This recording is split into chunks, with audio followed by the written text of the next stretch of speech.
Such a good song, folks. And now for... Jesus, Forrest, you've been gone for ages. I thought something had happened. Something did happen. Clive, the janitor, might be Clive, the murderer. What? I'll start from the beginning. The fire door locked behind me, so...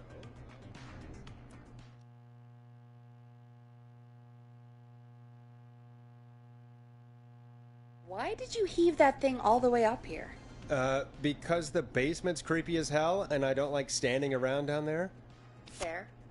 Alright, let's run through this again. We have a creepy board you found in a creepy basement, made by our creepy janitor, who you think is the creepy whistling man.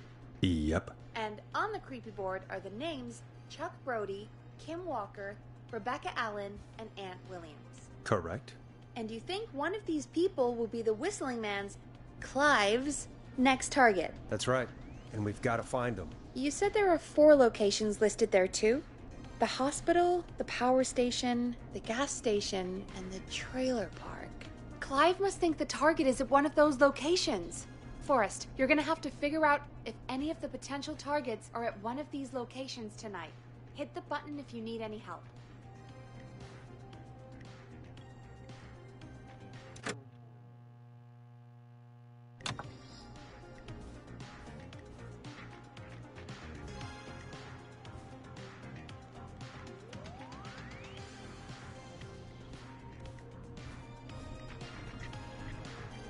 How's it going?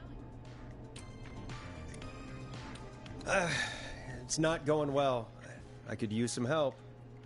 Okay, let's review the basics. We need to work out who the next target is. There's 4 locations, right? And 4 people. We need to figure out if anyone is at any of the 4 locations tonight. And if they are, we can call them and warn them. There must be some connections between the notes. That makes sense. Great. Need any more help?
Says the 2...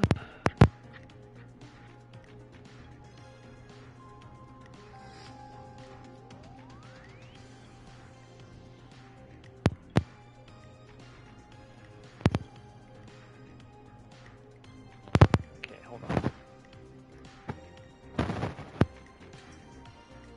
Aunt Williams. Take this guy. Oh, I can't bring him there? Wow, that sucks.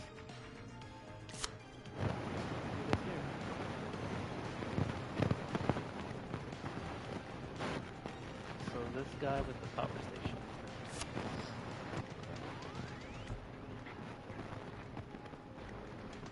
This is the other guy, Kim Walker.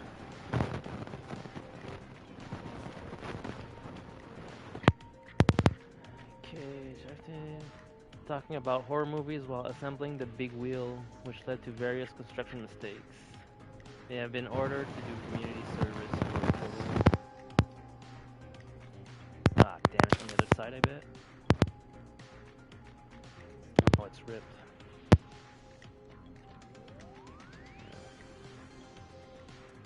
I figured. Okay.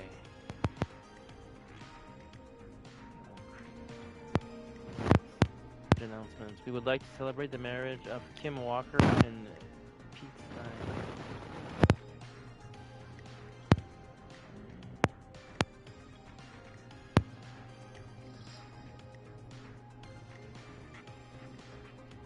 Stole a few cars. What's this?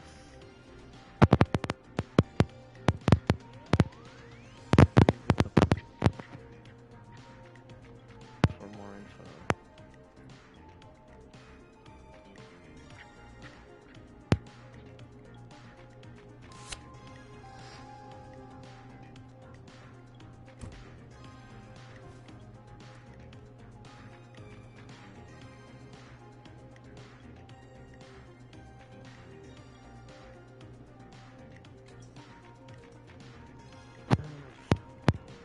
So,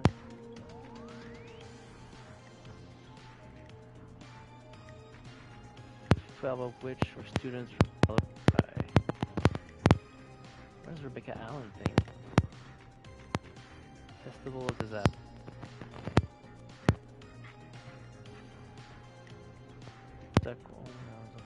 Big wheel broke free from its supports and rules. Okay, that's not funny, but so this guy's because of whatever. And what's the gas station thing?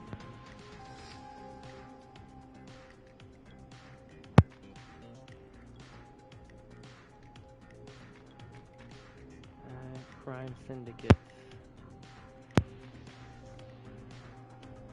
And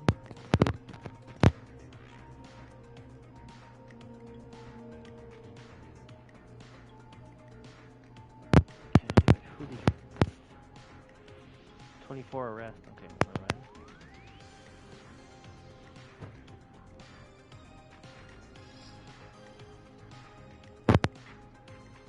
Theater Club, Stanley Kim, Kim Walker, and Billy Price. Man, this is kind of hard.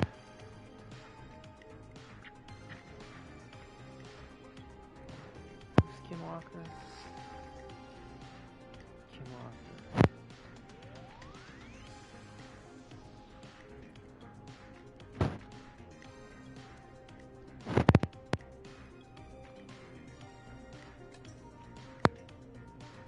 Okay, wait, she's gonna help me.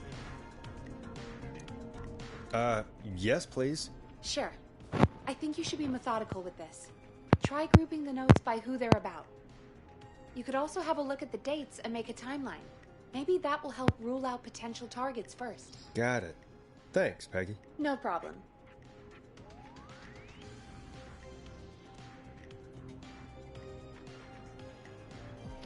The lead engineer responsible for the Gallo Creek Harvest Festival disaster.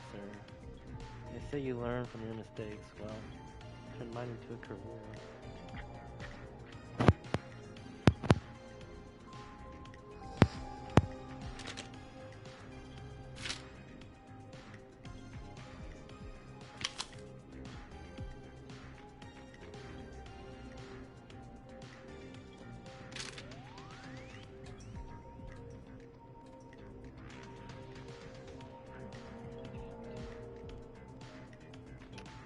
I don't need that.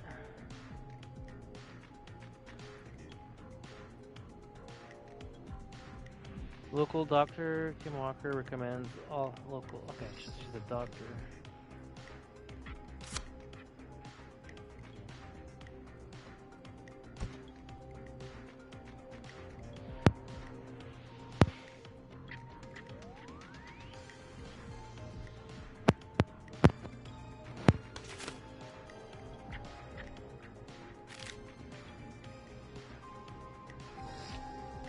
I don't get the gas station thing. Use one citizens to look out.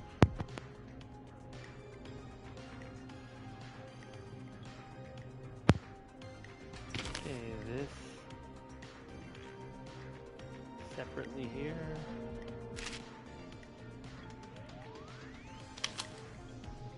This goes with this. What's this? Gas station bought a local lottery. Has-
How's it going?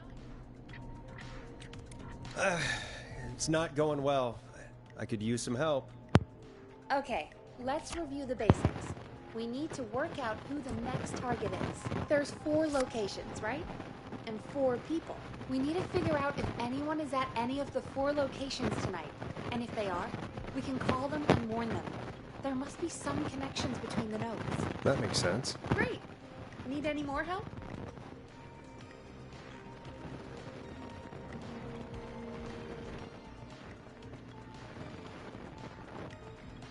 Junior engineer Sean Everett.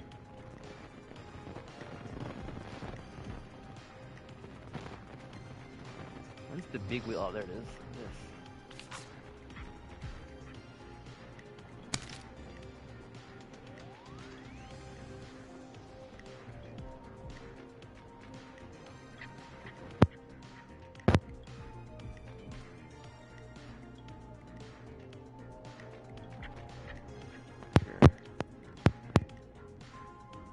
The deceased.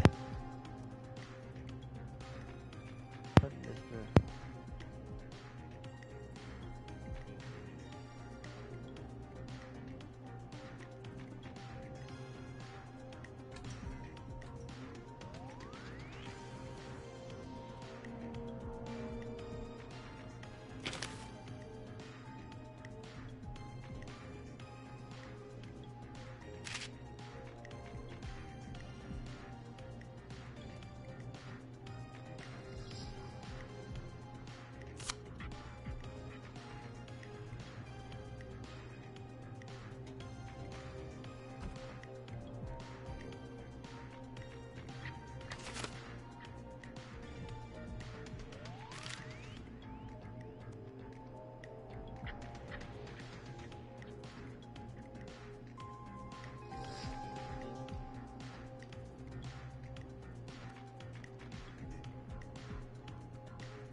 Yes, please.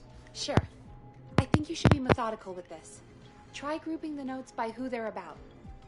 You could also have a look at the dates and make a timeline. Maybe that will help rule out potential targets first. Got it. Thanks, Peggy. No problem.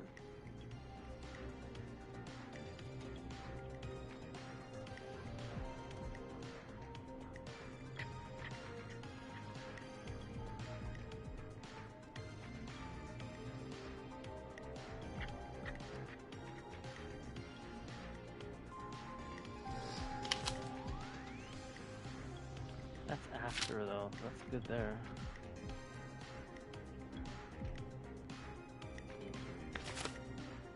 Staff surge at the power station.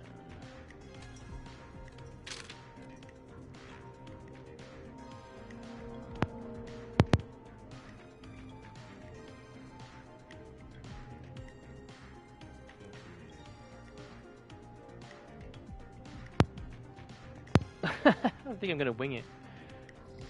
I know she has to be dead because she's with him. this? 77.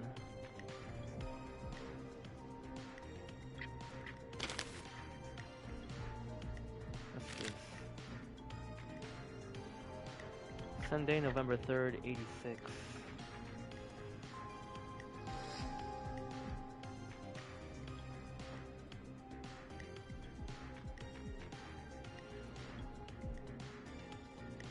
Where do we read something about that?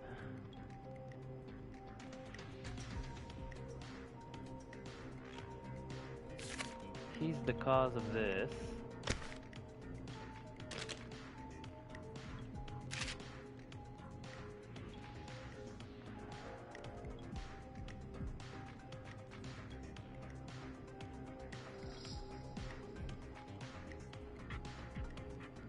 Oh,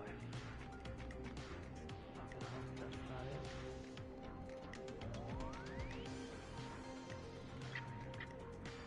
March 22nd, 1986.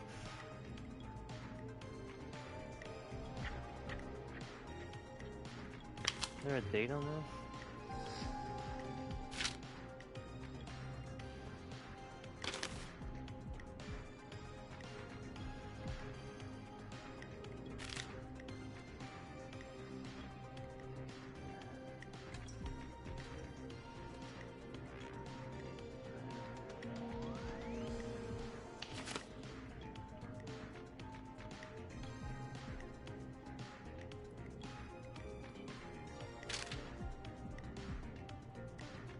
That's 87. Is there a date on this? 72.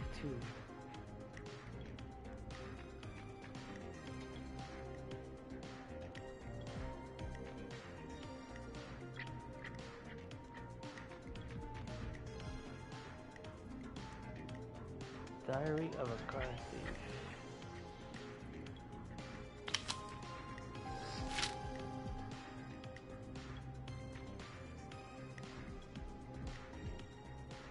Shit.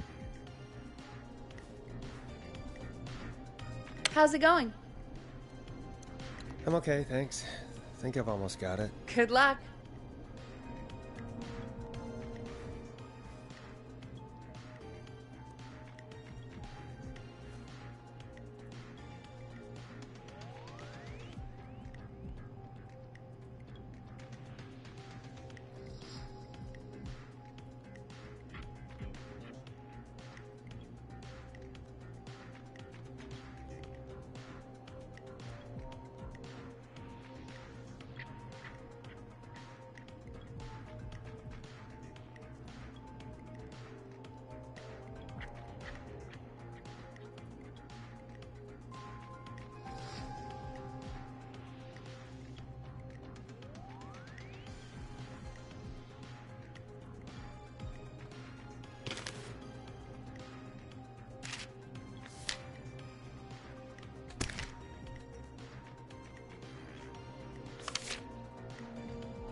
How's it going?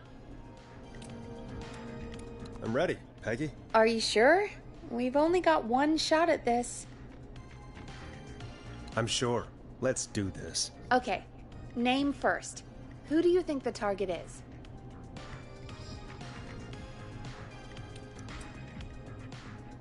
Aunt Williams. And where will I find them?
the power station. Okay, I'm dialing. One moment.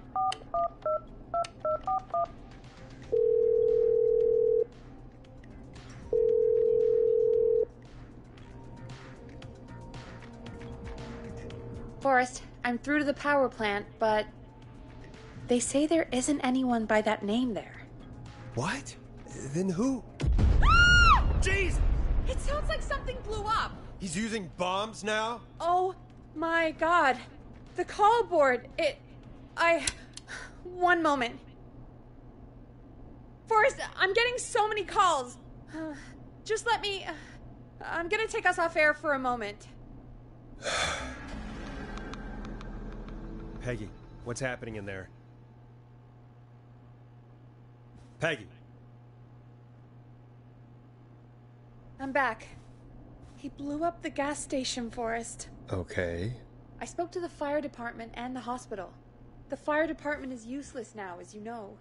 And, the hospital's only ambulance was at the gas station. Forrest, you've got to say something on the radio. You have to tell the town. I'm putting us back on air. Now.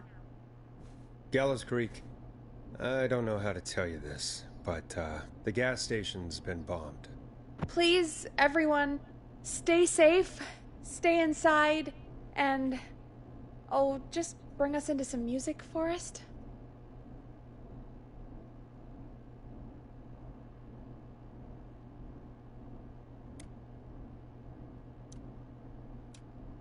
Careful with this next track, listeners.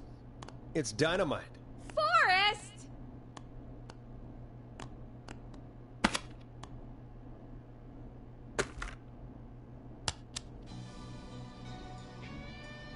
Hope you enjoy this one as much as I do.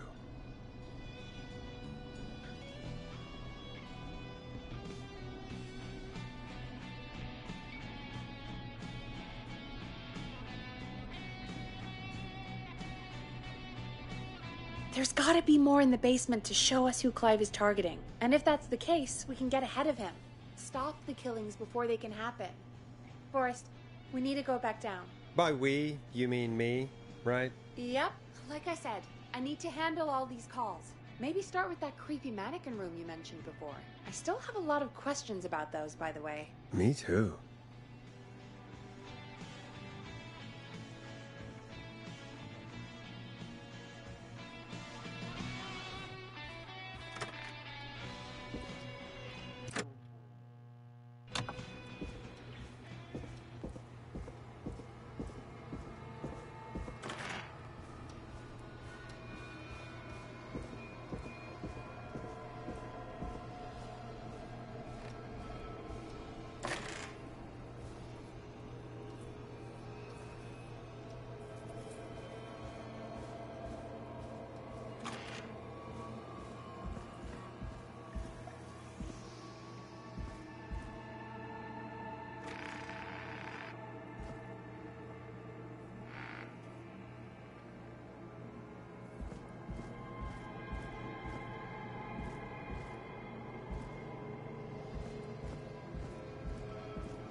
A key? Was this always here? I must have missed it when I brought everything upstairs.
Needs a key.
I'm not getting in there tonight.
Peggy, give me some warning before yelling down the intercom. Sorry. Buzz the intercom when you find something and want to discuss it.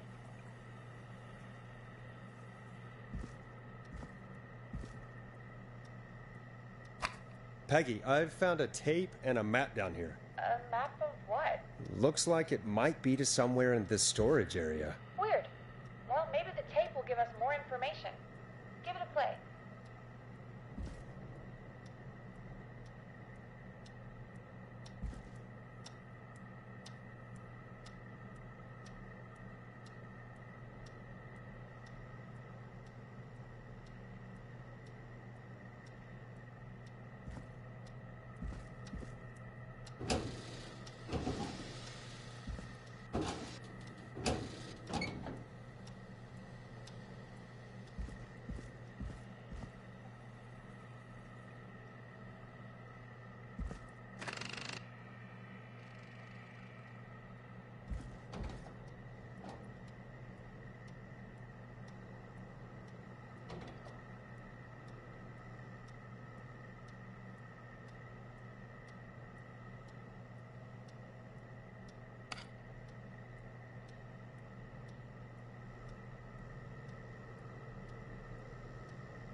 George Barrow, 1968.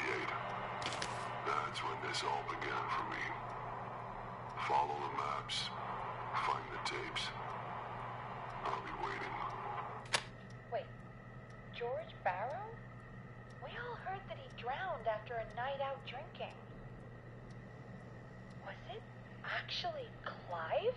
Has Clive really been the whistling man for that long? He says I need to follow the maps and find the tapes. I guess that's what this map is about. I think we need to see what else is hidden down here. Be careful, Forrest. Keep looking. Buzz the intercom when you found something.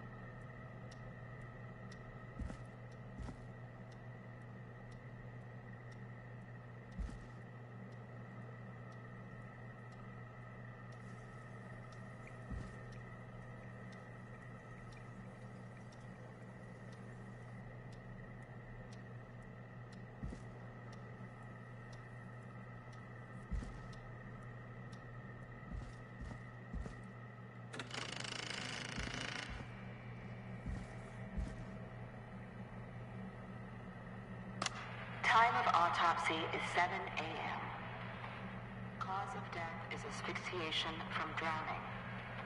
The degree of rigor mortis indicates that the subject has been deceased for 5 hours. That puts the time of death...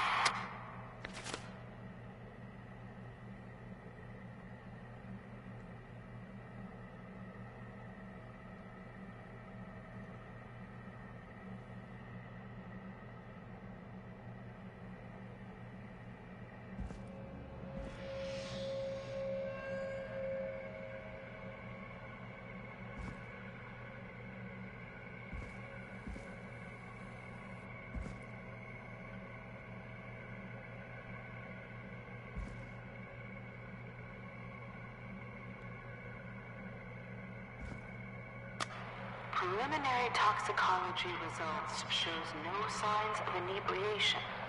However, a high amount of cortisol was found, indicating elevated levels of stress in the immediate moments before death.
Small lacerations to arms, legs, and face, typically obtained by running through foliage. Severe blistering to the feet, as though the deceased had been running without stopping.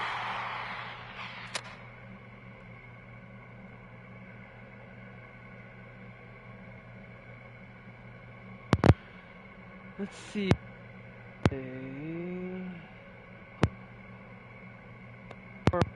I'll receive from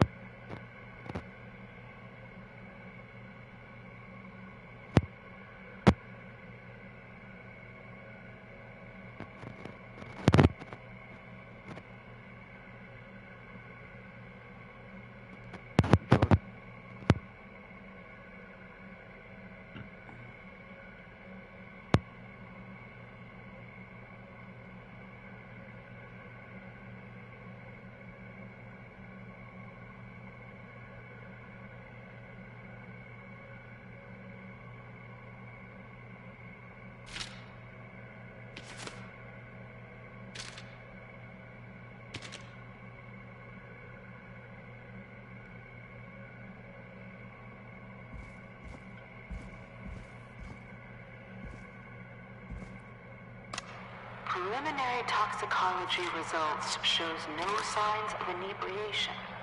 However, a high amount of cortisol was found, indicating elevated levels of stress in the immediate movements.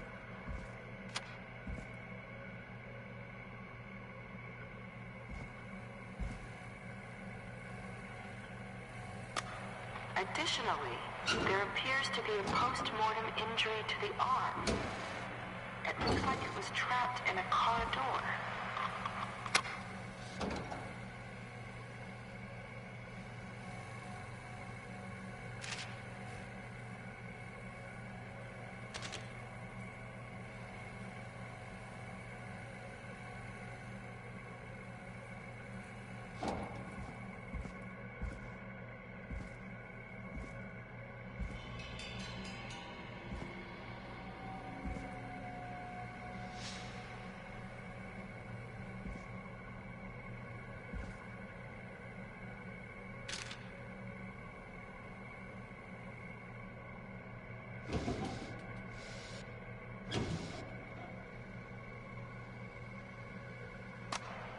It is the coroner's opinion that the subject likely feared for his life and was chased, resulting in a fall from a height into a body of water, where he hit his head, was knocked out, and drowned. Following that, he was moved. Dr. Sullivan, we need to have a talk. That recording.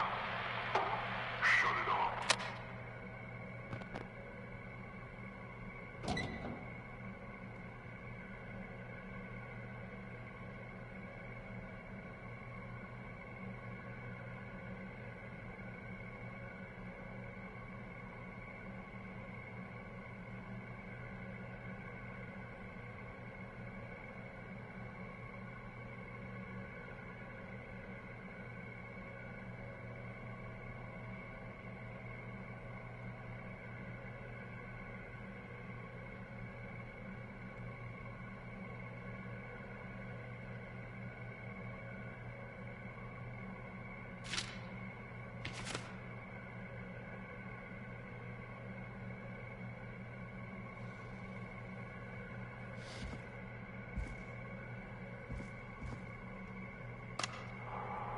listening to this, then I'm probably dead. What the... I'm a man who likes to stay informed. I've got subscriptions to newspapers all over the country. A few weeks ago, I noticed headlines cropping up in those papers, one after the other. Each headline about a murder. Each murder, the death of someone I knew almost 20 years ago.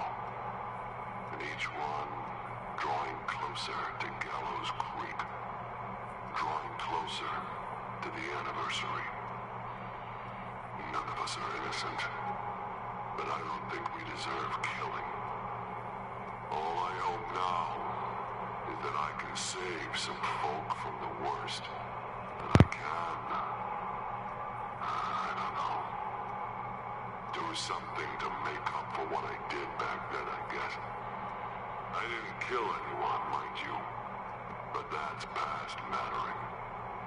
Now, there's more I could say, that I should say, but my employer made it clear that my family would pay a high price if I ever spoke out. So, hopefully I've said enough for you, listener, whoever the hell you are, to start putting the truth together. What the hell? Peggy is not going to believe this.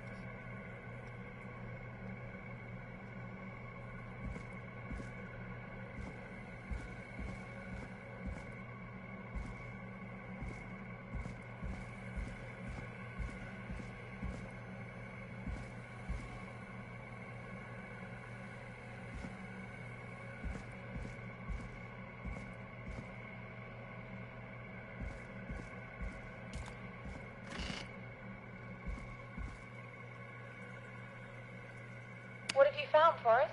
It's an autopsy tape. Doesn't say for who, but I think it must be for George. Poor George. He was so young. Something's bugging me, Peggy. What do you mean? I swear I recognize the voice of the woman talking on the tape. I just can't place it. Seriously? Do you think you've met her before? I don't know. I mean, I just got here recently. I don't know. Found another tape. It talks more about how George died. What did it say? It sounds like he was running for his life. Sprinting through trees and bushes, getting cut up all over. What would drive someone to do that? I'm not sure yet. There's also a tape about a toxicology report. There were no signs of drinking or that he was on anything. What?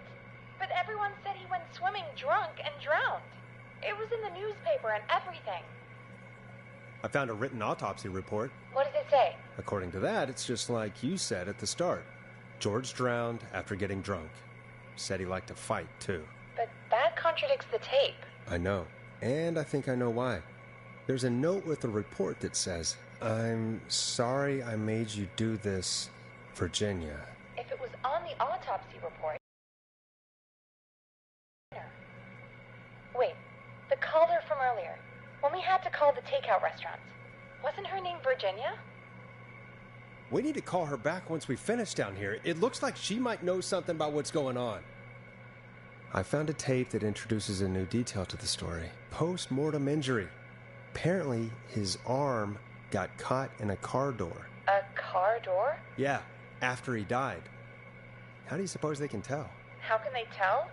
I'm a radio producer, not a coroner. The written report I found doesn't mention it at all. How did his arm get trapped in a car door after he died? Unless he got it when the police collected his body, I guess someone else must have moved him after he was dead to where he was eventually found. But the report, what is going on here? I found a police report. Mentions a friend from earlier, Sandra Sharp. Sandra. The jazz runner? That's right. She found George's body washed up at the reservoir. The reservoir? Yeah?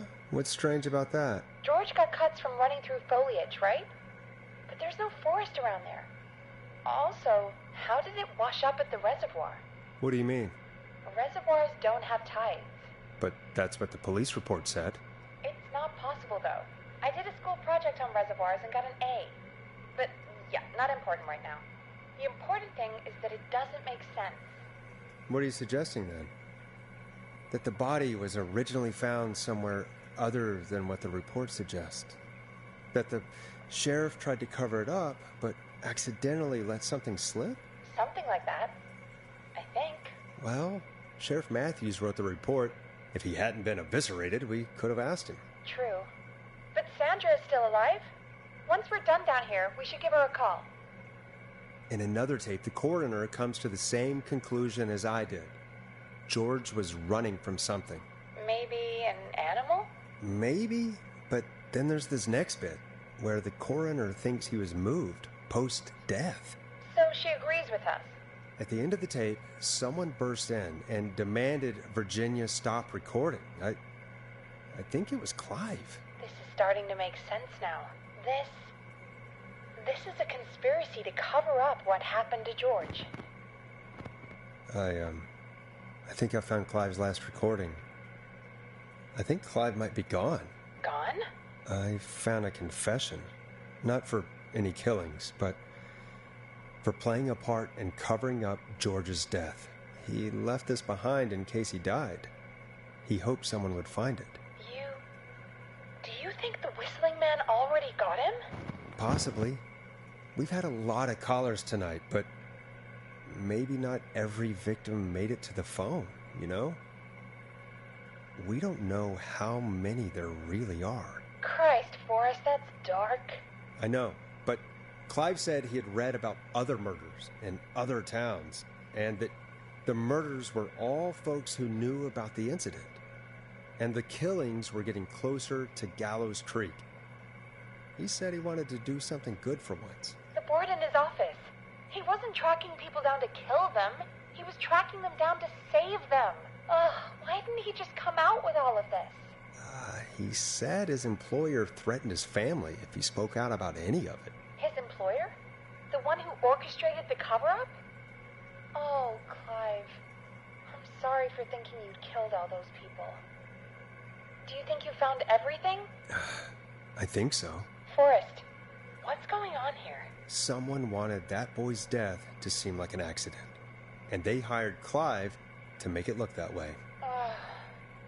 Come back upstairs when you're ready. We need to figure out our next step.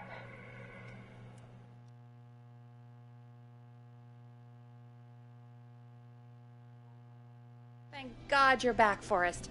I've been running out of stuff to pad our airtime with. Peggy, you work in radio. Forrest, I'm stressed. I mean, really, how are we supposed to keep a show going with all this happening? This is our job, Peggy. We gotta do it. You're right. So, what's the plan now? I think we should call Virginia back. All right, I'll get her on the line. Okay, Forrest, shut the music off.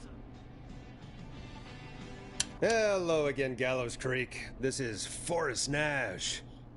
We're circling closer to the truth behind tonight's events. To this end, we're calling back one of our earlier callers, Virginia Sullivan.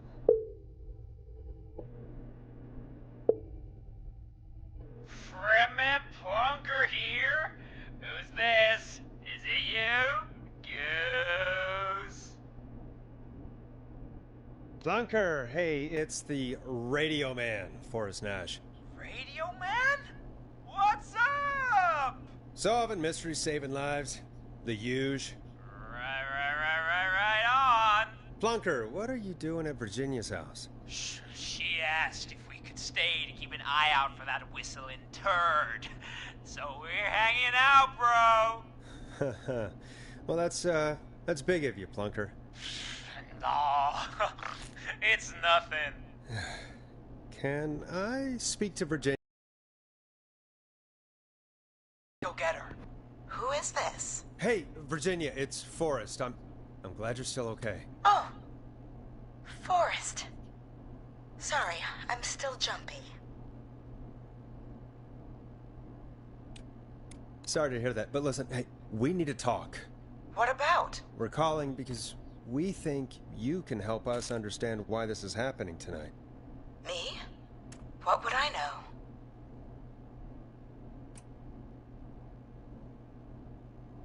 Does the name Clive mean anything to you? Clive?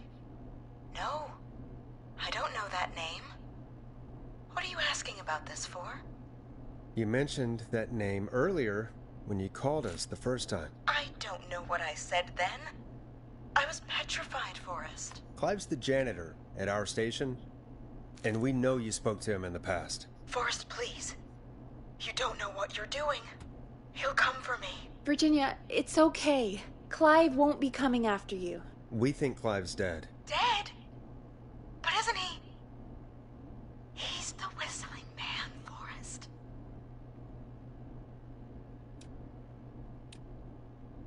We thought so too, but... You don't understand.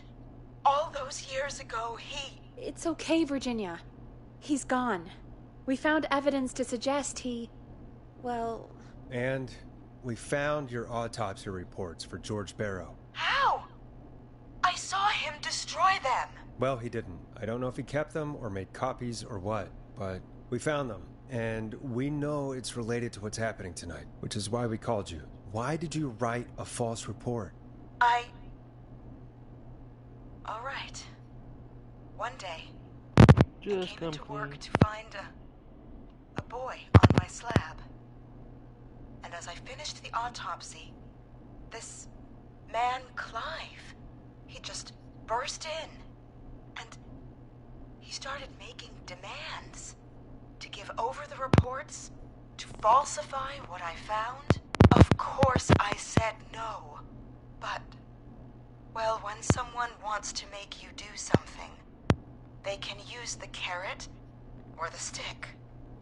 For me, he used both. You see, my sister is sick. She has a chronic condition that's never going away. It's expensive to treat, and it was getting to where I couldn't afford it. And Clive promised me that his employer would pay for my sister's treatment if I did what he said, and that if I ever spoke about this, he'd beat me to within an inch of my life. I don't know why he had me do it, but my sister needed me. You have to understand. She needed me. We understand.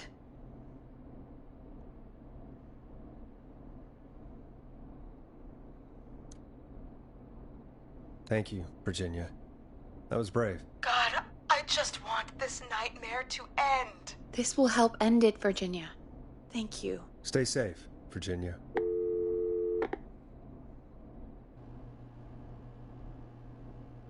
So, Virginia's tied up in all of this. Clive threatened her to keep quiet about George's death.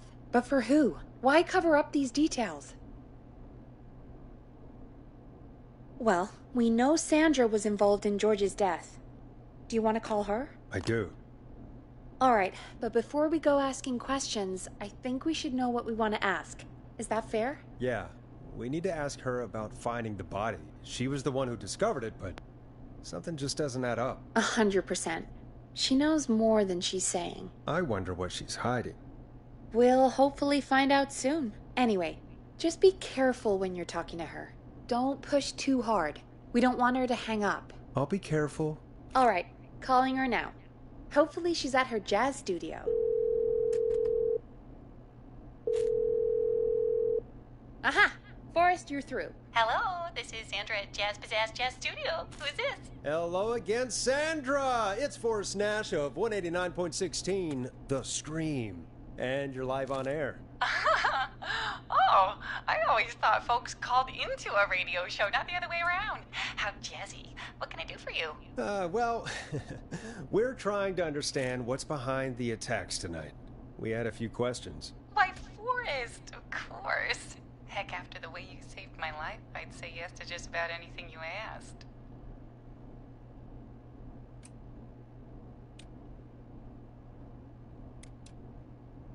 Do you know why the Whistling Man might have targeted you? Ha! As far as I could tell, he was just a knife-wielding psycho with superhuman cardio.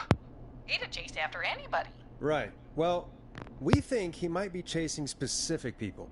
People who know about the death of a boy named George. Oh, I don't know anything about that. Sorry.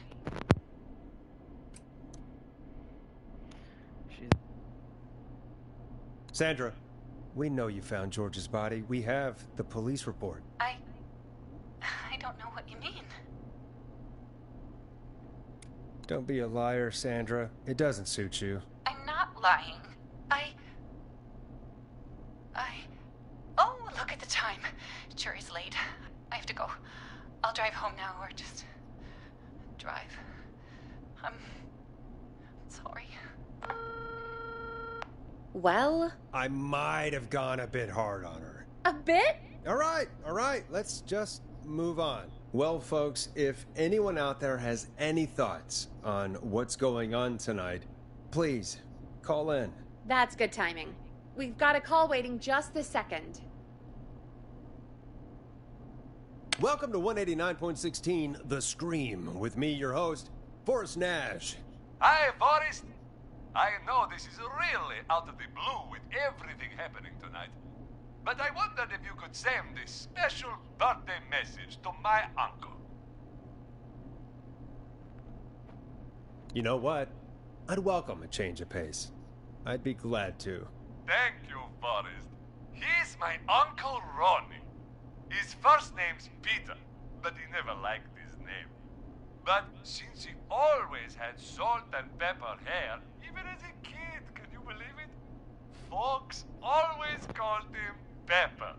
Thanks for the history lesson. Is there anything besides happy birthday you would like to say to Mr. Pepper? Oh my god damn it! Yes! Tell him he can get the best birthday deals and party packages here at Putney's Pizza. Starting at You son of a bitch! Stop calling us! Sorry, Forrest. Let's just move on. We've already got another caller on the line. This is 189.16 The Scream. I'm Forrest Nash. You're on the air, caller.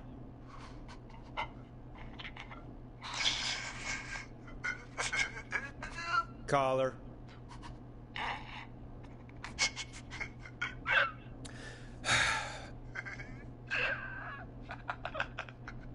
Ponty.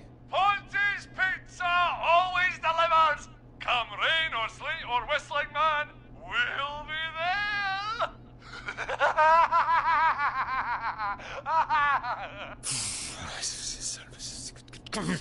Forrest? Forrest? Are you okay? Forrest? I hope the whistling man gets him with his own pizza slicer. Jesus, Forrest? Sorry. That was too much. It's okay. It's been a high-stress night. Don't worry about him anymore, okay? Not for tonight, anyway. I think he's spent for now. We've got another call, whenever you're ready. Folks, don't spend your money at Ponty's Pizza. That's all I'm gonna say about that.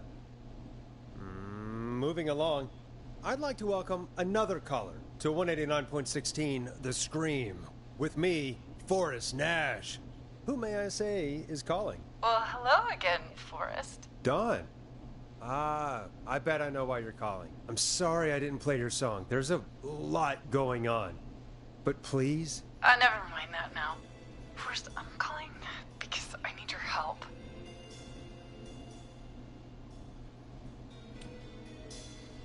Are you in danger? I sure am. Do you mean... Yes, he's after me now. you? I think so. He must have heard me on the radio, helping you.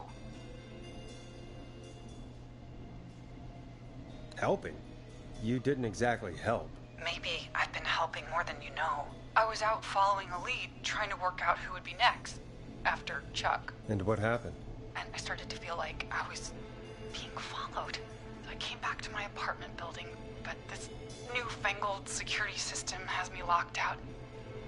I need you to help me get inside. Don't you have a key to get in? Only for the apartment door. The front gate requires an entry code. The future is electronic, I guess. I need that code to get inside. Which apartment block do you live in? Maybe one of our listeners lives there too.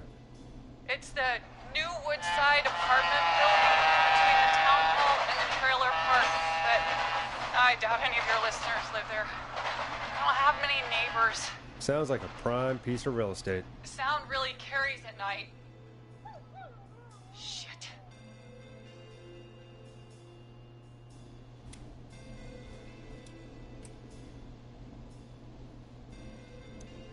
I'm guessing you're not a dog person. No, I'm not. It's my neighbor's dog. Boy, I wish he'd muzzle that thing and... Oh. And now he's blasting David Scopo out of his window. This night can't get any... The whistling man. He's coming down the street. I don't think he's seen me yet. Forrest, please. I need your help. I need the code for that security system, or I'm gonna die.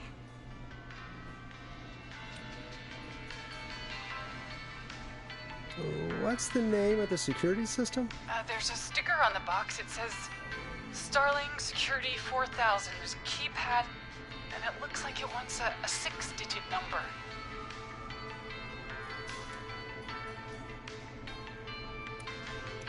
Starling Security 4000, huh? That's right. Very newly installed.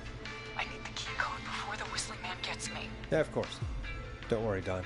Thank you, Forrest. I knew I could count on you. I'll sit out of sight.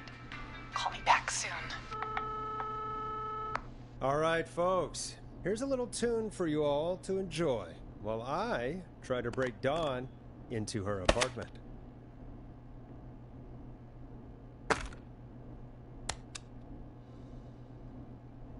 You're gonna love this next track. You were pretty quiet there, Peggy. Forrest, was it just me, or was there something... Yeah, it wasn't just you. Something was weird about that. Yeah, well, tell you what, we have a Starling 4000, or whatever, here at KFAM. Clive bought one for the station. Maybe we can find something to help. Well, I'm not sure who, but to help someone.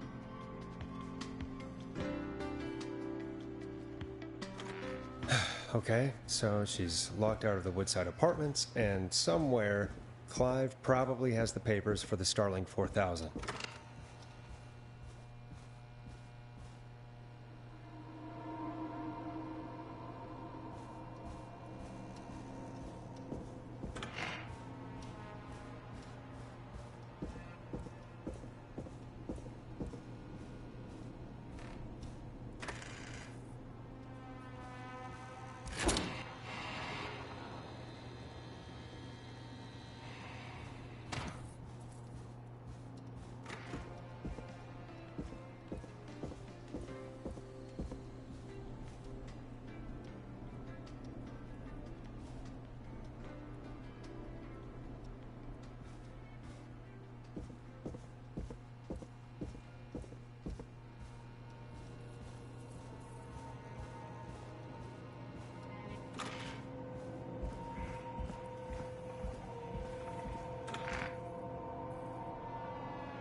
Starling 4000 user manual.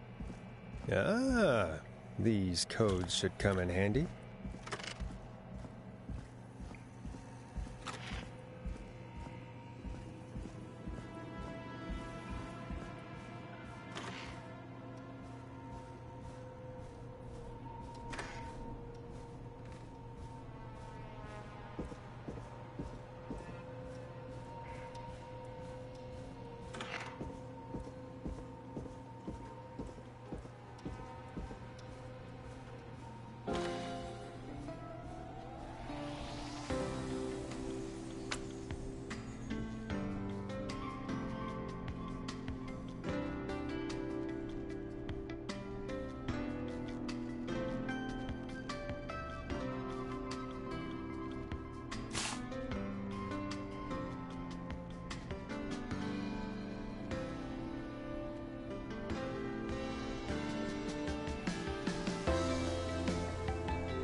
Welcome back, Forrest.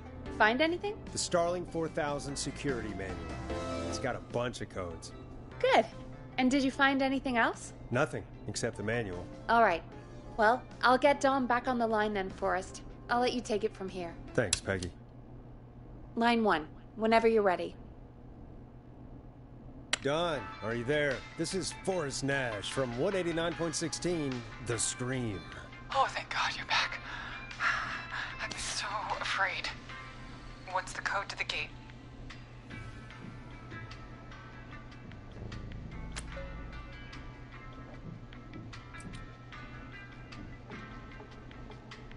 The code is 715914. Thank you, Forrest.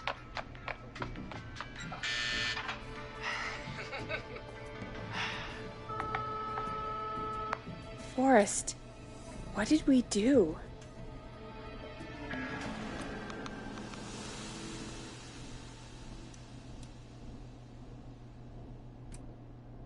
I don't know, actually. Guess we'll find out. Forrest, there's another call coming in. Evening, caller. You're live on... Forrest! The psycho's somewhere in the roller rink, dude. I just saw a shadow. And... goddamn, how do you even get in? You've got to help me, man. Forrest. Maxie, no! Come back. I can't find my rifle, man. It's... I don't want to hurt anybody, but I can't let anything happen to... Maxie! Maxie! Maxie! You didn't do anything wrong!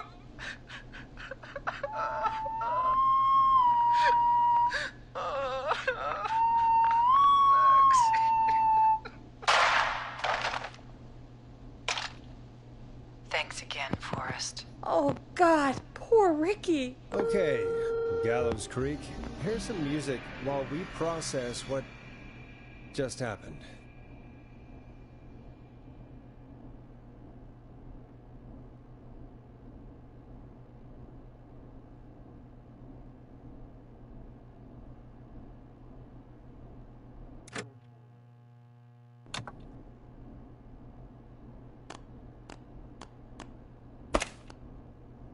Play a record, Forrest. So, the whistling man is a woman?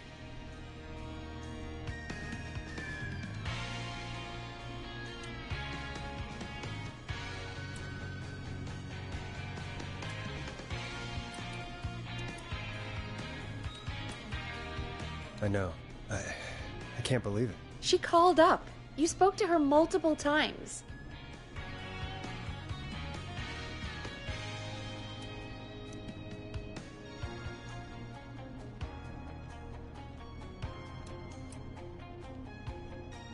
I thought she was just regular Gallows Creek Strange. Really, Forrest?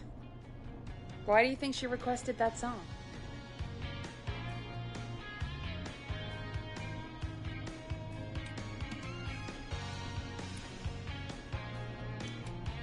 To get me outside? Maybe, but how?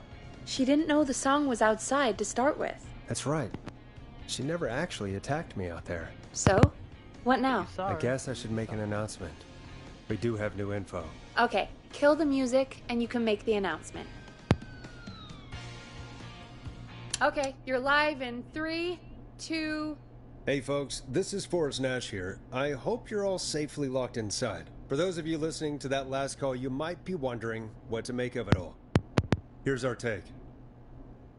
We now believe the killer is actually a woman, one who might manipulate you into letting her in before she attacks you.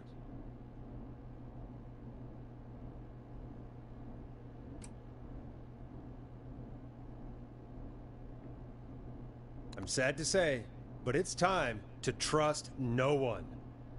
The killer was calling themselves Dawn.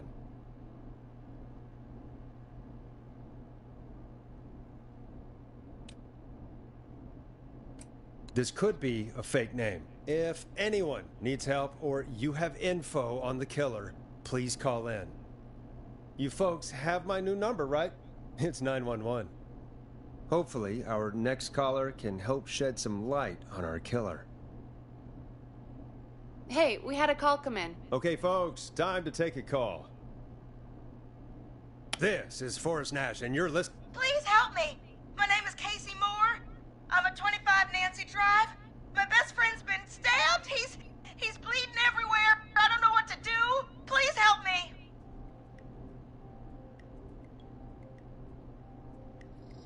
Somebody's been stabbed? Can you tell me what happened? We'd been out at the reservoir. We were heading back to his place when we heard this whistling all of a sudden. He just started freaking out. He screamed at me, told me to hide. I'd never seen him like that, and I just panicked and ran and hid in a bush. Oh no. Forrest. Then what happened? He went up the road and talked to someone. I couldn't really hear or see anything. It sounded like he might have known the person, and they just stabbed him.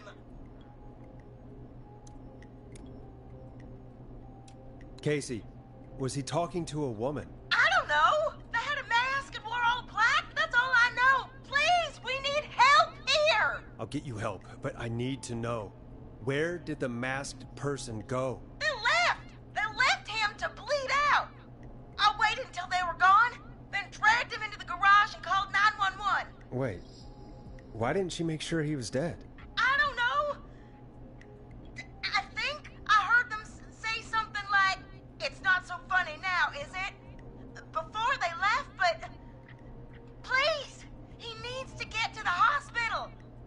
I can't drive, so we need an ambulance. Forrest, the ambulance was destroyed in the explosion at the gas station. You should get all the info you can. Can you tell us where your friend was stabbed? They stabbed him in the stomach, and then stabbed him again in his leg when he was on the ground, and it's...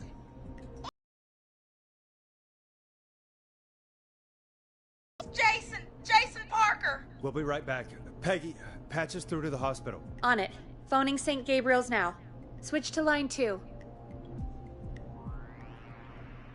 Hello, St. Gabriel's Hospital. How can I help you? Hi, this is Forrest Nash from 189.16. We have a stab victim at 25 Nancy Drive named Jason Parker. He's been stabbed in the stomach and the leg. He's bleeding heavily. Oh God, I'm sorry. But the ambulance is, well, you know. I know, but please, we need something, or he's going to die. Forrest, listen, you're going to have to get him here. We need to see him, and we can't get there ourselves right now. We don't have any way to drive him right now. And even if we did, he's bleeding out fast. All right, listen. We need to buy him time to get here. That means stopping the blood first, and then finding someone to stabilize him. To stabilize him, you really need someone with first aid training. Do either of you have any? No. Me neither. Damn it. I'm really sorry about this, but I have other patients who can't wait. All I can do is talk you through the procedure as quick as I can, and then leave the rest to you. You think you can handle that?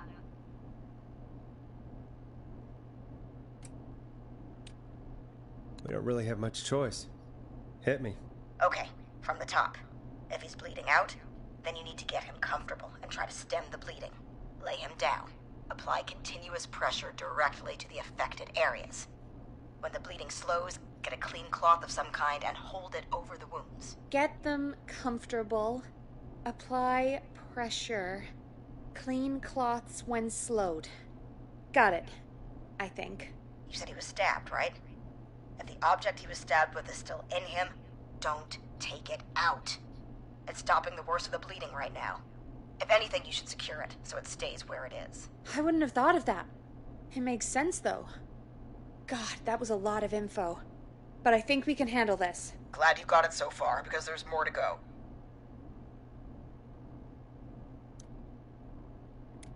I'm still with you, Doc. What else do we need to know?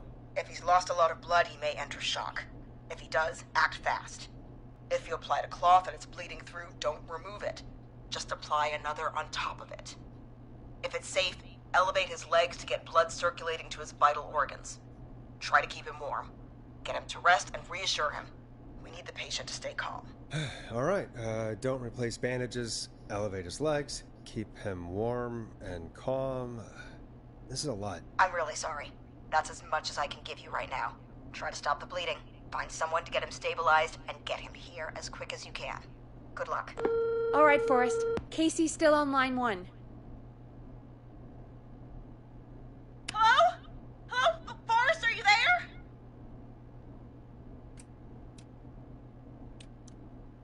Hi, Casey. I'm here. How are you doing? I need help! I've been putting pressure on his stomach wound since you left, but he's still bleeding. I don't know what to do. That's good, Casey. The nurse said to do that. What about the knife in his leg? It's gotta be hell. Should I pull it out? No, don't touch the knife. The bleeding will get worse if you pull it out. Are you sure? I'm sorry. I'm gonna stop making suggestions. No, don't worry, Casey. We're a team here. We're all going to get Jason through this. Casey, is his leg wound bleeding right now? I hate looking at that knife. Yeah, it's bleeding. His stomach is worse, though.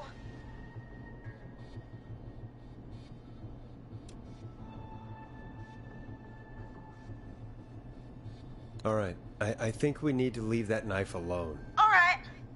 I'll just keep putting pressure on his stomach for now. Forrest, can I have a word? Now isn't the best time, Peggy. Can it wait? Forrest, it's kind of important. All right, give me a second. Casey, I'm gonna have a quick word with Peggy. Keep putting that pressure on and let us know when the bleeding is under control. You're doing great. But what if something happens? We'll still be here. Just shout if you need anything, and we'll be there. I promise. Okay. I'll wait. Jason, please be okay. What's up, Peggy? We can't stay on the line with her all night. Dawn is still out there. What if other people need us? You're right. She's probably on her way to her next target right now. Exactly. And you heard the nurse. We need someone there with training who can stabilize him. He's got to get to the hospital somehow.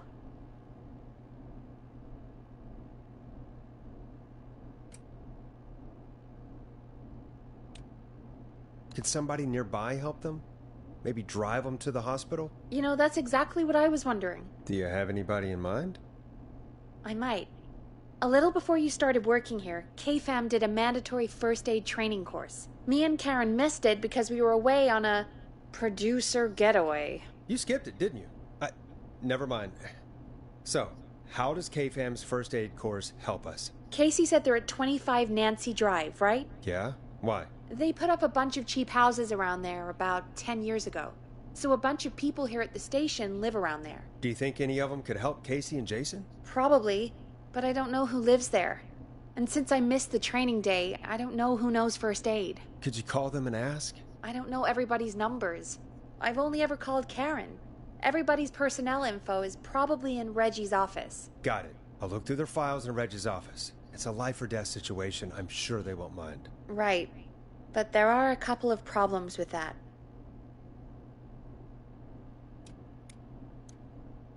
Naturally. It's sensitive information, so Reggie probably locked it in his safe. Great. Great. Do you have any idea what the combo for the safe could be? Not a clue. Reggie's a serial note-taker, though. Maybe something in his office will give it away. Right. There is something else. I'm not gonna like this, am I? Have you ever heard, the future is floppy? Peggy, what the hell are you talking about? I'm talking about floppy disks. Floppy disks are like these futuristic things that have information on them. You put them in a computer and they do something. Peggy, I know what a floppy disk is. Anyway, Reggie decided that the future is floppy and started phasing out our physical records and replacing them with these floppy disks. I imagine it's the same for our personnel files. That's good to know. Since we haven't heard anything from Casey, I'm guessing Jason's okay for now. I'll check out Reggie's office and see what I can find. You'll need a key for that. I'll just slide it under my door now. Thanks, Peggy. I'll just have to look around.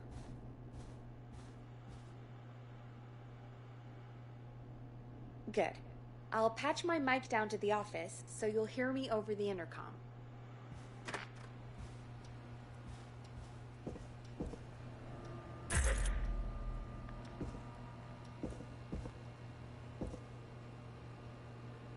That's not opening.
Looks like I need a 4-digit code.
Could this be it?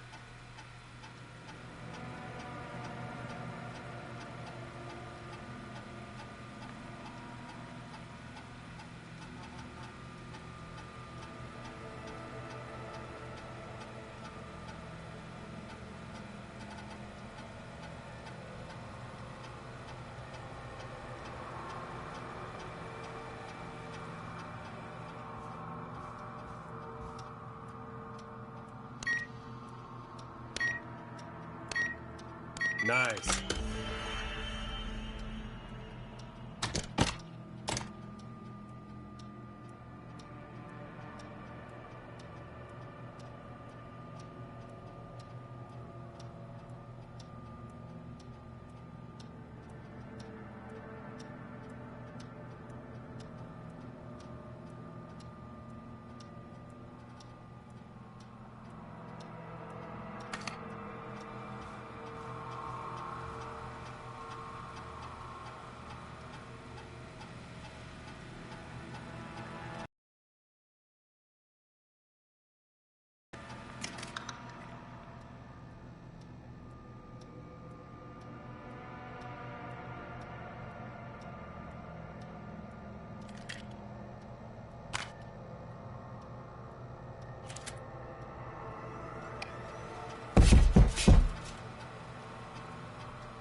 Hey, Peggy, you there? Yeah, I'm here.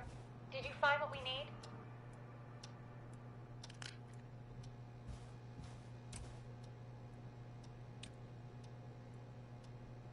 I got the safe open, but I'm not sure what I'm supposed to be looking for in these files.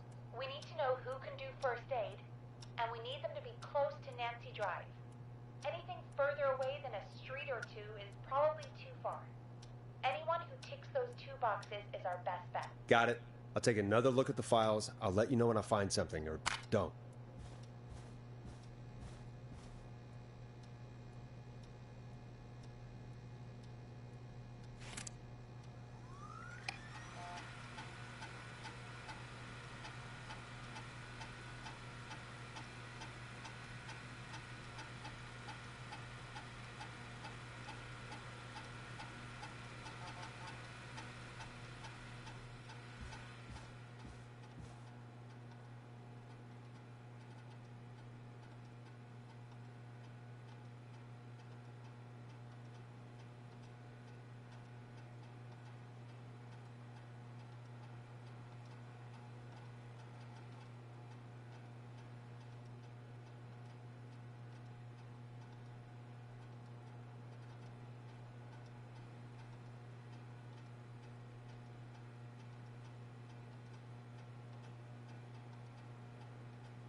Hey, Peggy, you there? Yeah, I'm here.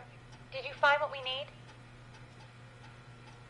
I think I know who our best bet is to help Casey and Jason. All right, good work. Who should I... Hello? Is anybody there? Please pick up. Casey, I'm here. What's wrong? Jason started going pale. I tried to get him to rest, but he just threw up everywhere. What's happening? What do I do?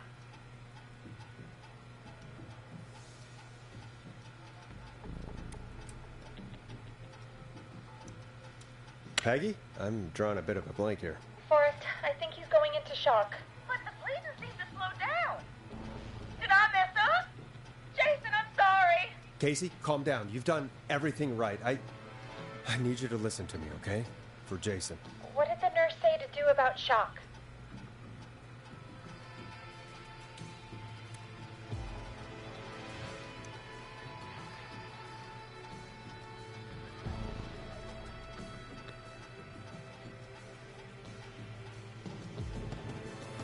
Casey, I need you to elevate Jason's legs. We need to get the blood flowing to his vital organs. Got it. Okay. I propped his legs up on some boxes. I'm looking at my notes. We need to get Jason as warm and comfortable as possible. Do you have anything you could use nearby, Casey? Yeah.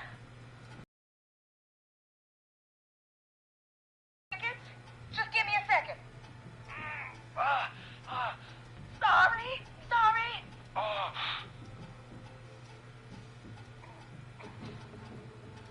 Sorry. I'm done. You're gonna be okay, Jason. Just relax now, okay? Forrest, I'm scared. He's not doing well. Is he gonna...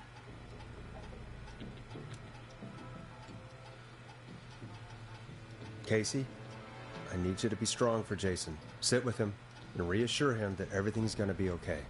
Okay? Okay.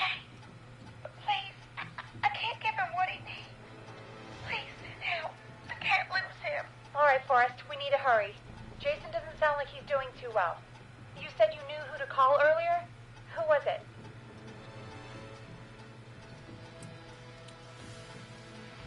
We need to call John Hedges. He lives on Nancy Drive. He didn't really participate in the first aid training, but he's a former war medic. He's probably the most trained person we have.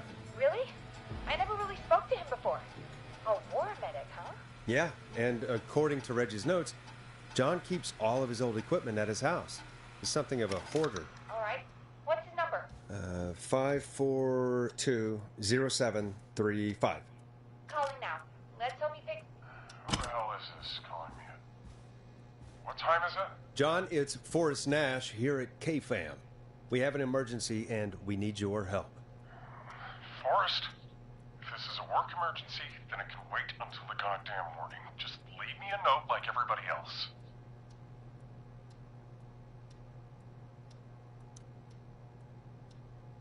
A man has been stabbed by the Whistling Man, or... Never mind. He's lost a lot of blood, and he's passed out. We need you to help him. The Whistling Man? What kind of joke is this? John, we're not kidding. A man is gonna die if we don't help him right now. Seriously? I haven't been called on for over 10 years. Where's the patient? What's his condition? He's at 25 Nancy Drive. I think we got his friend to stem the bleeding, but he's gone into shock. He's passed out right now. You say he was stabbed? Do you know the extent of his injuries? From what we were told, he has 2 major stab wounds. One to the stomach and one to the leg. The knife is still in his leg, and the stomach wound is open. Understood. Let me grab a few supplies and I'll head right over. Damned if he dies on my watch. Thank you, John. We'll let him know you're on your way. Good luck. Hello, Casey. Are you there? How are we doing? Bad. Jason seemed really weak and then just started thrashing.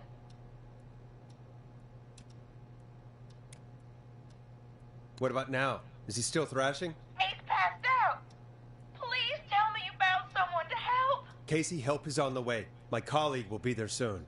You hear that, Jason? Someone is coming. You're gonna be just fine. Just hold on for me, okay? Just hold on. Come on. Hello, Casey. This is John Hedges. I'm here about Jason. Please let me in. I'm guessing that's Jason there. Casey, I'm gonna need your help. Forrest, Peggy, don't you two worry. We've got this from here. Okay. Forrest, we'll call you back later. I have to go now. Good luck, everyone. God, I hope he's gonna be all right. And with that, the show moves on. We're sending our best wishes to Jason.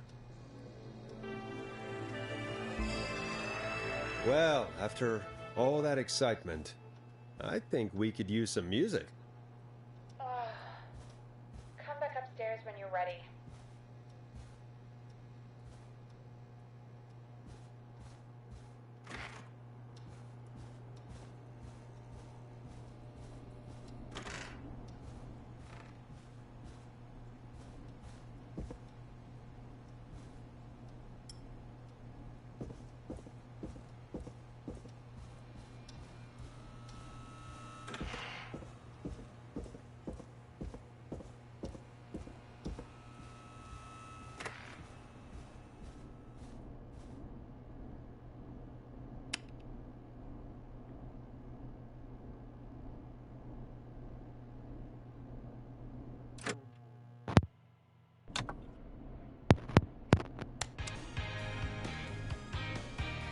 Here comes one of my favorites. It's getting pretty late. This might be your last break for the night, so try to enjoy it. Give me a buzz when you want to go back on air.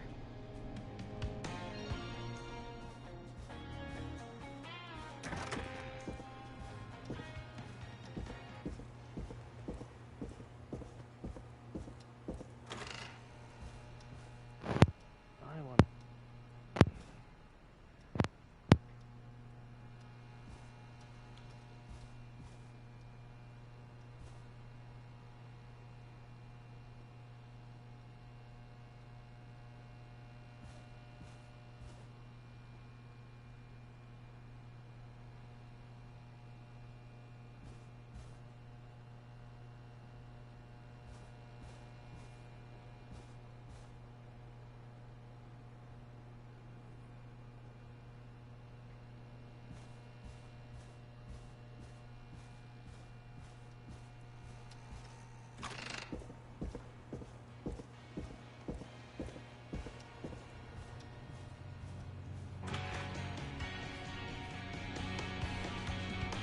Let's roll. You got it.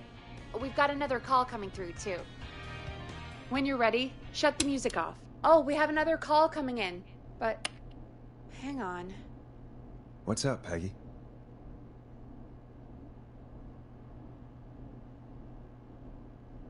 Peggy? You're gonna want to take this call off the air. Who is it? Just do it. All right, folks, it's time for another track. Here's one to help you sit back and relax. We'll be right back after this.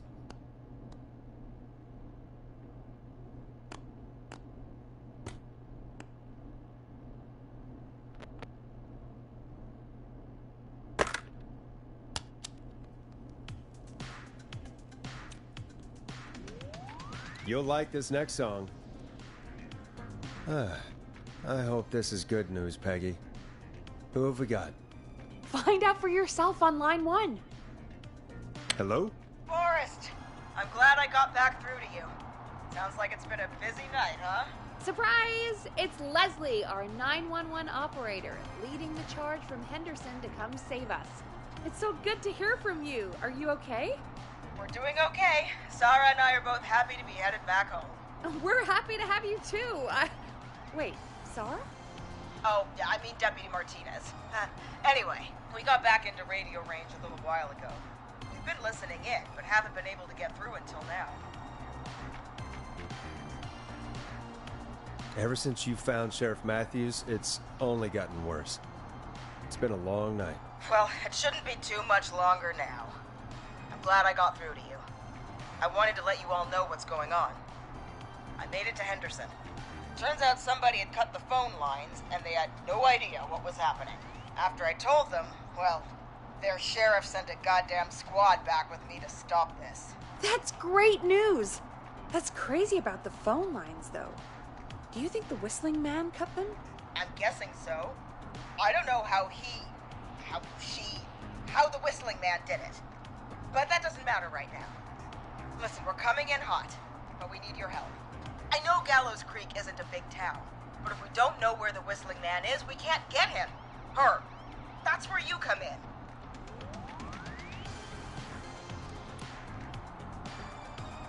You can count on us.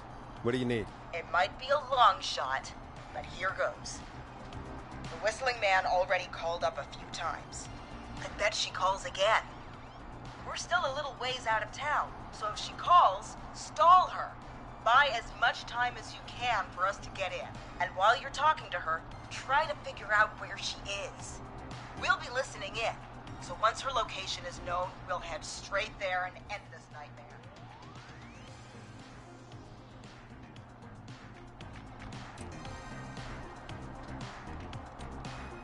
I'll do my best. I know you will. Heck, I can see the headlines now. Forrest Nash's interview of a lifetime.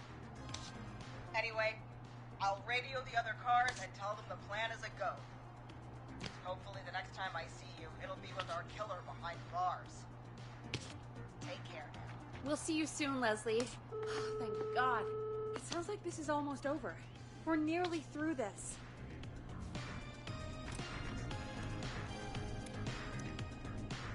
That's nice to think, Peggy, but I don't reckon Dawn is gonna give up without a fight. She probably won't give up without a fight, no. But neither will we. Now, let's get you back into the arena, champ. Okay, Forrest, shut the music off. Bringing you back live now. Welcome back to The Scream with me, Forrest Nash. The line is lit up, but before I get to our next caller, I just want to say, things are looking up. It's almost over. But for now, let's bring in our next caller. Evening, caller. This is Forrest Nash. Hello, Forrest. This is John Hedges. I'm here with Casey. I wanted to give you an update on Jason. John! Is he gonna be okay? He's a fighter. He'll be fine. We've got him stabilized and resting in a bed. We're preparing to move him to the hospital. Thank you so much. If you hadn't been there, then... God, I don't even want to think about what would have happened. Of course, Casey. We're just happy he's okay. John, Casey, you two did all the work. Tell Jason to get well soon from us, whenever he's up for it. Well, why don't you tell him yourself? Is this Forrest?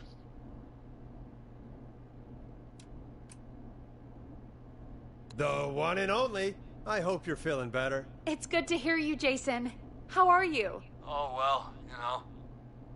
I've got a hole in my stomach, and there's a knife in my leg, but John gave me something to take the edge off. So, I might feel even better than either of you.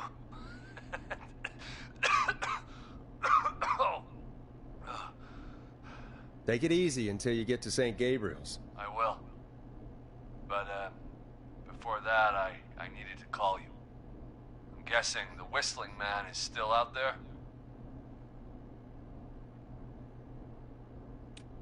Yes, the Whistling Man's still out there. Why do you ask? You know something about the Whistling Man, don't you? Yeah, I do. Can we talk about what happened earlier?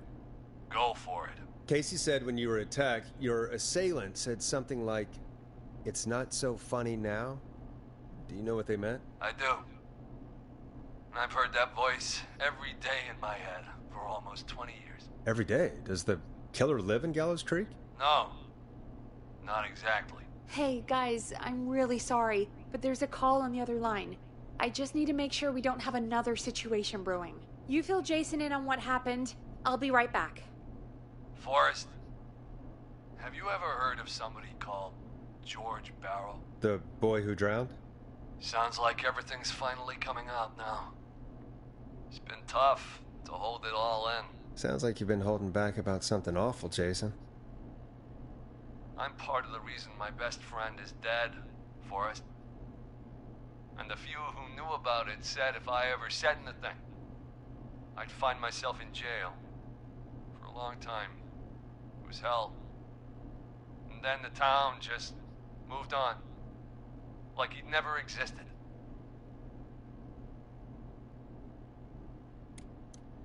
What happened that night? I went along with the stupid prank, that's what. Whistling night.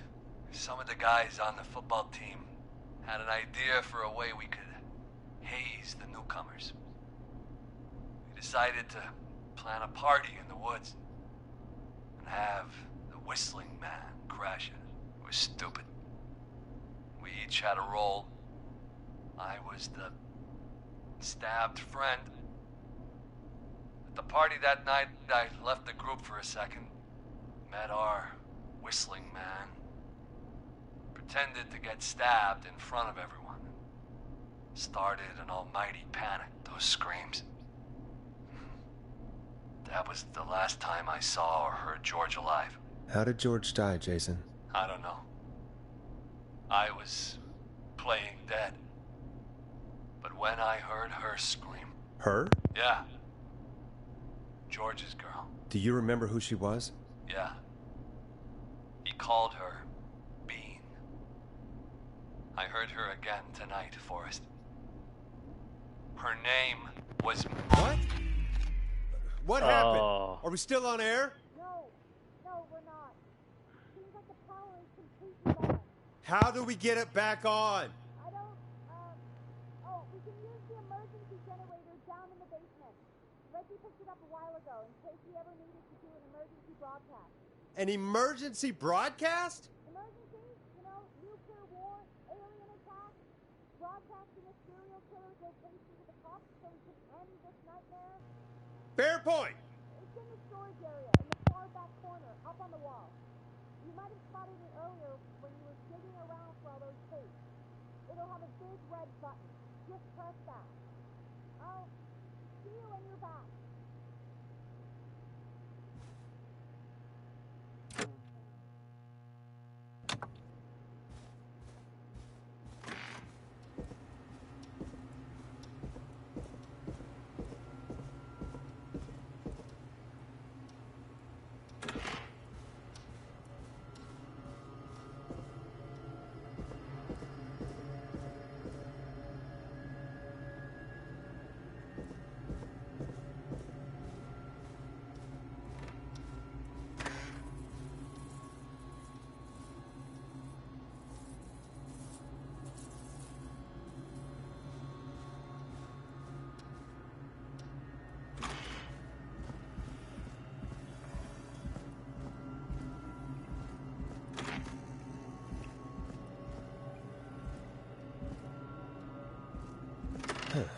far back corner. Why is this station so big?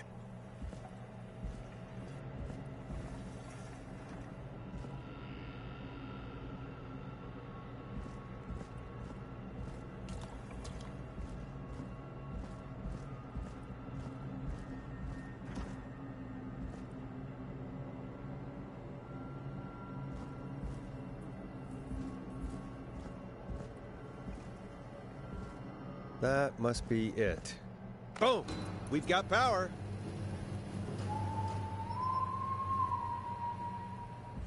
The whistling man. I need to warn Peggy.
Peggy, are you there?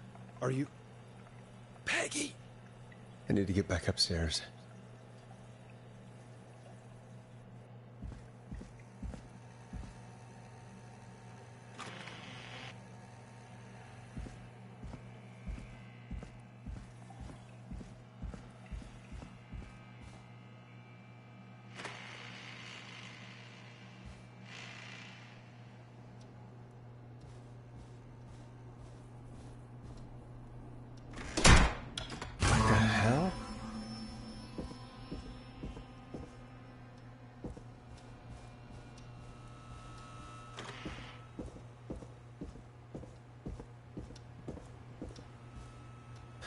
Oh, no.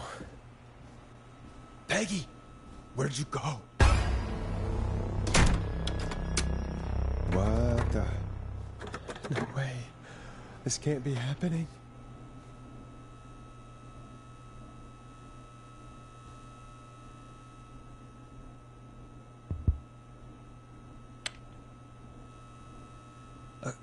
A call.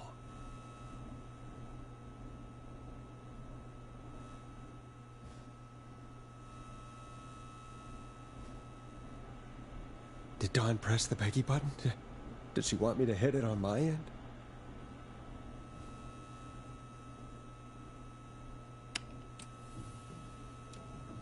What do you want?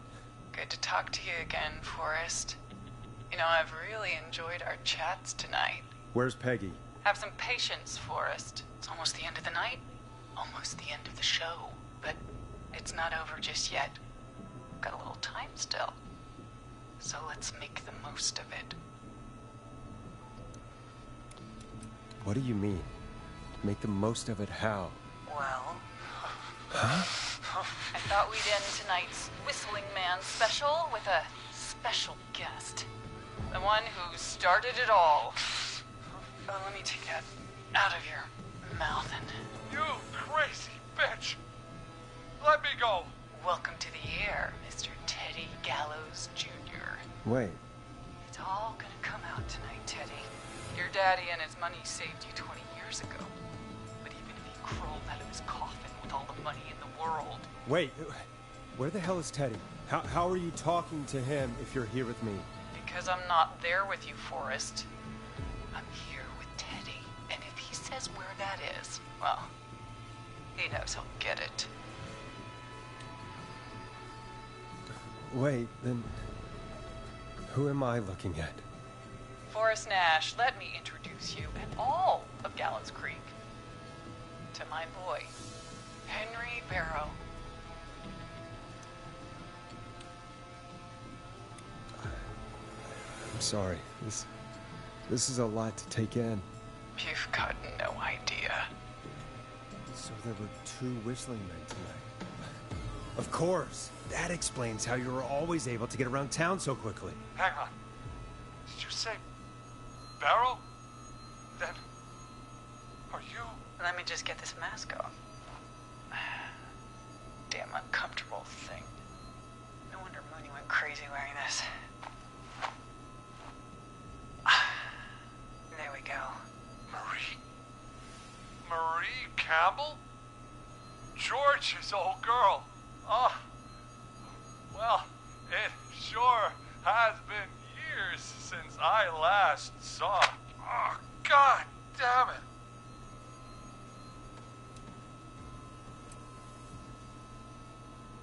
Where are you going with all of this? Everyone's gonna know now what Teddy did. He killed George that night. This night. 20 years ago. Listen to me. You... You're gonna talk when I talk to you. And not a moment before. Meanwhile, Forrest, I'm gonna give you the chance to talk. You're gonna help me reveal what really happened to George all those years ago. Why should I help you? Why should I play any part in this? Because I think you believe in justice. You think this is justice? You have no goddamn idea, Forrest. These people you've been trying to save, they were all in on it. They all knew George was murdered, but... Murdered? Listen, I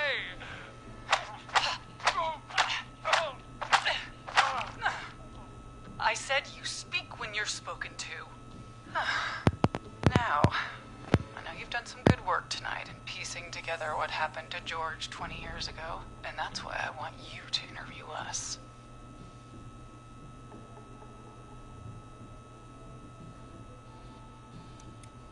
Are you serious? You want me to interview you? Am I serious? After everything tonight, you really have to ask me if I'm serious. Do a good job. And hell, you might be the only one to leave here alive.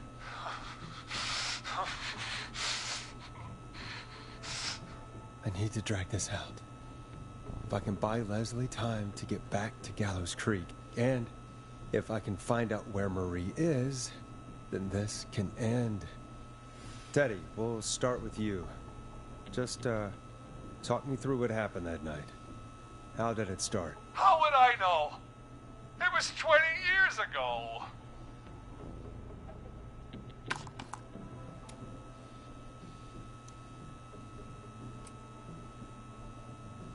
Hit him again, Marie. Oh, what the hell? God damn it. Okay. Our first team party was coming up. And when I saw the date it was scheduled for, I had an idea for a way we could prank the new guys.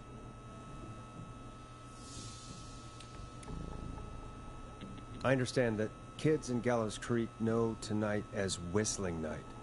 I'm guessing that's what you mean? Well, we didn't have a name for it then. It was just the night that Mooney went missing. But Whistling Night is what they'd call it later. Wait. You mean this was the first Whistling Night? Keep talking, Teddy. We went up near Whistling Point. God, who was there? Me, Jason, and George, of course.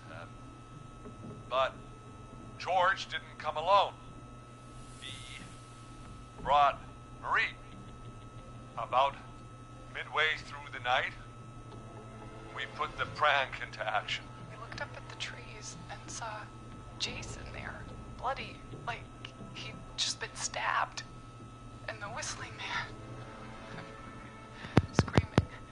George and I and Ricky, we got left behind. Wait. Ricky was there? Roller Ricky? He was.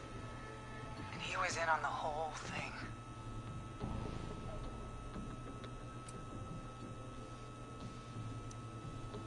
How did you know that Ricky was in on it? Teddy and Ricky were as close as anybody.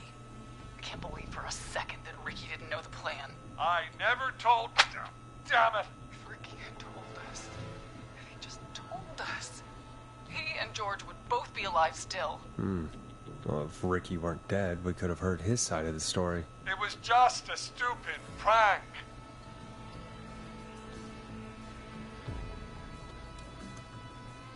How can you still say it was just a prank?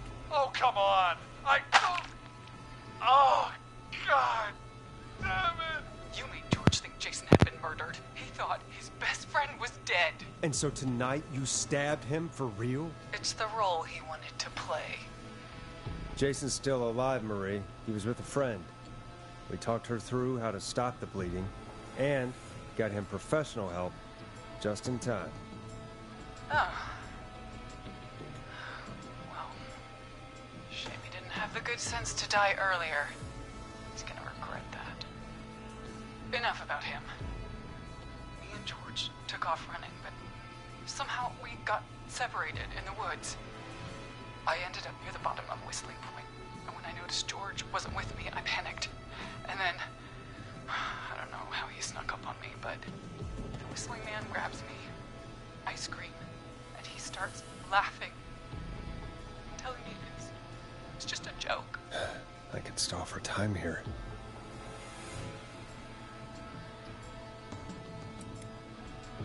How did you feel in that moment? I felt like nothing was real. I felt small and confused and...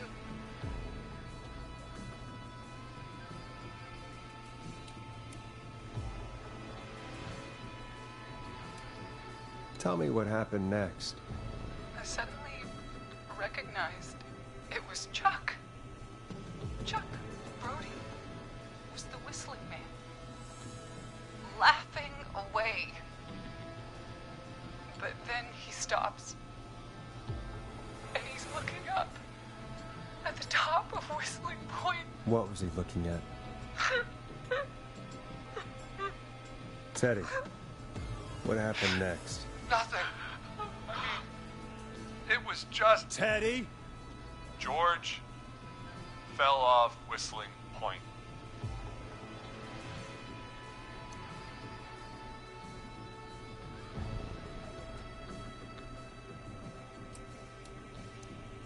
Why'd he fall, Teddy? He just... You pushed him. You were up there. You were dressed as the Whistling Man, too, and... I didn't push him, God damn it! I just chased him up there, and he kept backing up. When I saw he was about to go over, I reached out. That's what you saw. You liar. It's not my fault. He didn't know it was a joke. If he'd had any brains, he would have realized. You bitch. No one's going to believe this. After all you did.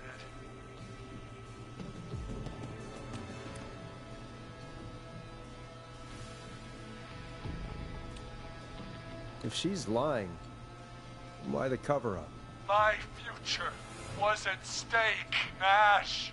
You know what it's like. People like us are bred for bigger things. I'm going to be the mayor of this town, Forrest. And then governor. And then, who knows? What happened that night was tragic. It should never have happened. But it was a mistake. It was just a stupid joke gone wrong. So why should a blip ruin my future? George was a blip?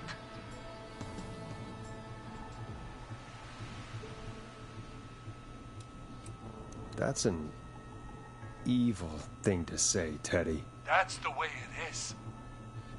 My father agreed with me. You never found his body, Murray? I looked all night. Jogger found him the next morning, washed up on the river. Instead of telling the truth, she lied. She said she found him in the reservoir. Our jazz runner, Sandra Sharp. Everyone was in on it, Forrest. Even the coroner wrote a fake report.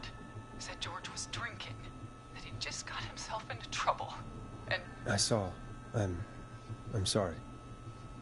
For all it's worth, Virginia didn't have much of a choice. She had a sick sister whose treatments she couldn't afford. She played along with the gallows to save her sister's life. And her own. Even still, she should have told the truth. I did my part. I tried everything I could think of. I even went to the newspaper, but no. That coward killed the story. But Maurice Russell is dead now.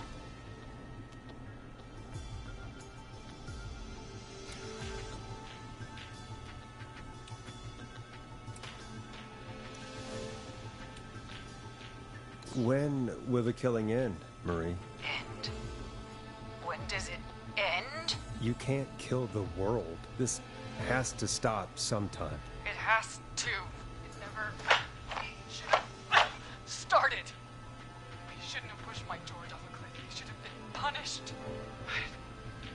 It's coming to a stop. At least for now. Here, where George and I first met, before he joined the football team, was right after he shot the winning throw. Wait a sec.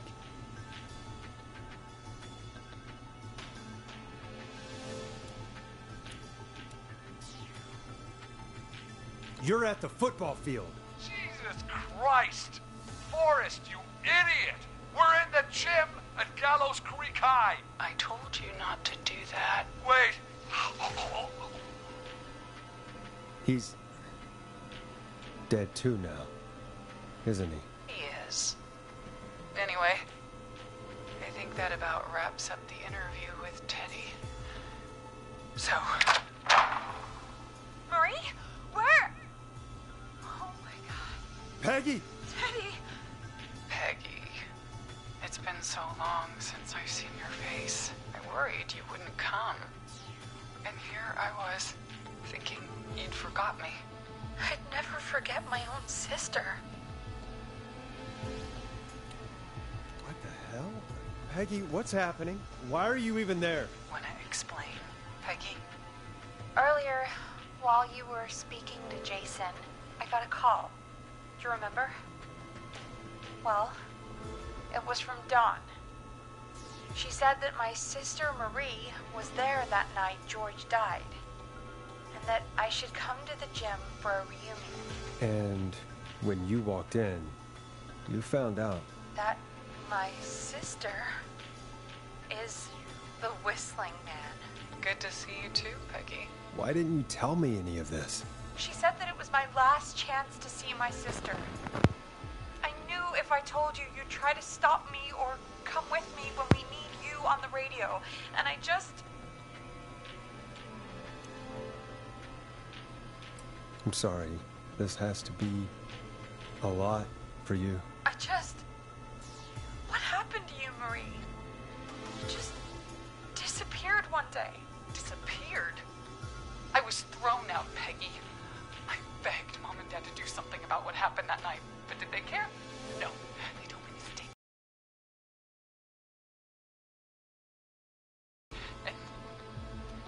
And Marie, I'm so sorry. I never knew. it's not your fault. Really, it's Mom and Dad I should be seeing right now. But since they're dead and gone, well, I'll have to settle for the next best thing. You mean Peggy, don't you, Marie? Someone has to pay for what they did. Marie, please. Mom and Dad are gone, Peggy. Besides, you forgot me. Just like the rest. You forgot. Is there any way I could prove Peggy didn't forget Marie?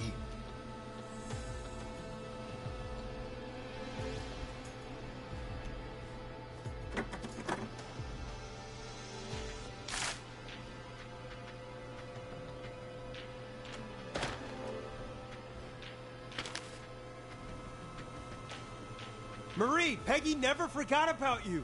Keep your mouth shut. She kept a card from you. She kept it here on her desk. What card? The card you made me for my 8th birthday. What does it say then? Happy birthday, Peg. Now you're great and 8. Love, M. Well, I never forgot you. Well, no one's gonna forget now. Peggy! No!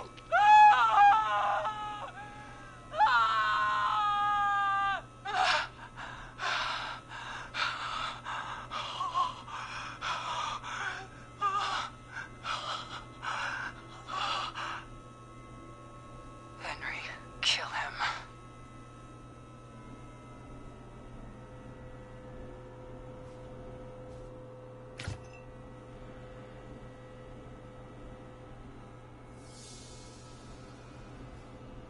Henry, you don't have to do this. There's still time to make the right decision. Henderson police! Freeze! No! Henry! Get out of there! Henderson police! Freeze! Forrest. Leslie, how's Peggy? She. Oh my god. Peggy, where's Marie? Gone. Bolted right as we got here. The police are right on her heels. Won't be long now. It's over, Forrest.